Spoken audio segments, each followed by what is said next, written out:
What's up? My name is Bradley, and I want to introduce to you one of San Diego County's more rare, endangered, and elusive bird.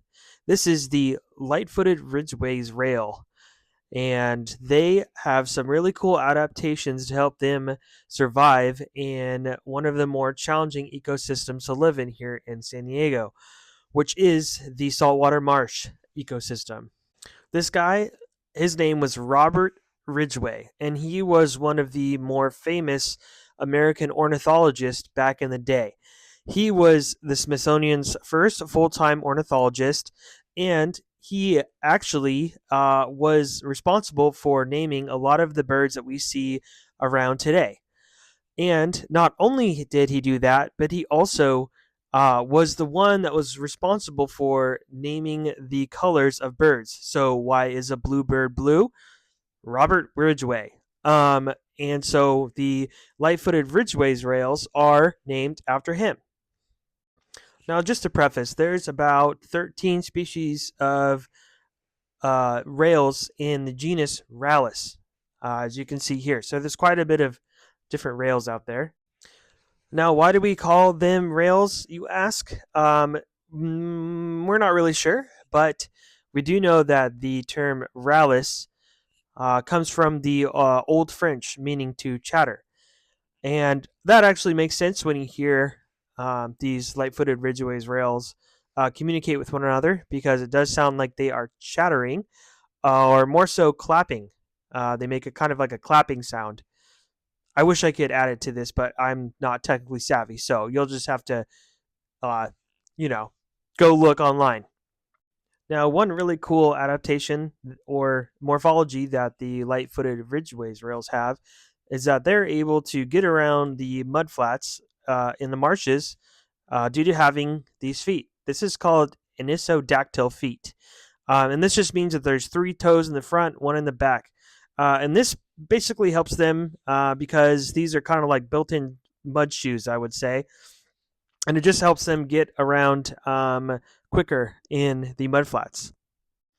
Not only that, but their camouflage is on point. If you're ever out there in the marshes of San Diego, you really got to know what you're looking for when you are trying to spot a light-footed Ridgway's rail.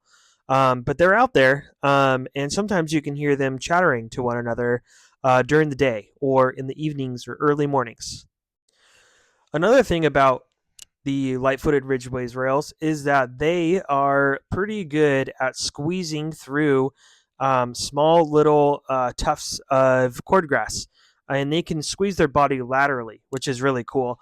And not only that, they have a really neat relationship with this cordgrass that lives in the marshes where they live. During the early summer, late spring, the light-footed Ridgway rail will build a nest, and they'll build it out of cordgrass and pickleweed. And what's more important is that their nests can actually float. Um, and this is important because there are pretty high tidal swings during those times, and so it enables the eggs to stay dry and to not drown in the high tides, which is really cool. I can't even build a nest, but they can, and they do that without their hands, which is even crazier to think about too. Now, what's really cute is about 22 to 23 days after being laid, these little chicks hatch out. And I know what you're thinking. These do not look like light footed ridgway whale adults. And that's right, they don't. They are actually black in plumage. And this is kind of a mystery to some scientists, but some may think that it is due to their ability to thermoregulate. Them being black and black absorbing heat gives them a little bit of an advantage, especially with those high tides. But they are actually born precocial, which means early ripening in the Greek, and they're able to walk and run in about an hour of hatching, which is really neat. So they're running around and being all cute and stuff, enjoying life right out of the egg, which is pretty cool if you ask me. Now, unfortunately, the light-footed Ridgway rail is actually endangered and has been endangered since like the 70s, I believe. And it's even sadder than that because these birds are very primitive, which means that they've been around a really long time, since the time of the dinosaurs. And they've been inhabiting these marshes for a long time. And they pretty much were here before us. And we are not doing a good job at keeping their homes clean. We are doing a lot of damage to their homes by building developmental land on the marshes and polluting the waterways as well. So, scientists have been trying to rehab and relocate these birds to different marshes throughout Southern California, and they have been a success. Since 2001, they've released about 1,000 birds out into the Southern California marshlands, and that is really cool and is a really important work. So, some things that you can do from your home to help with the Light-Footed Ridgways rails is to donate to conservation organizations that support their conservation.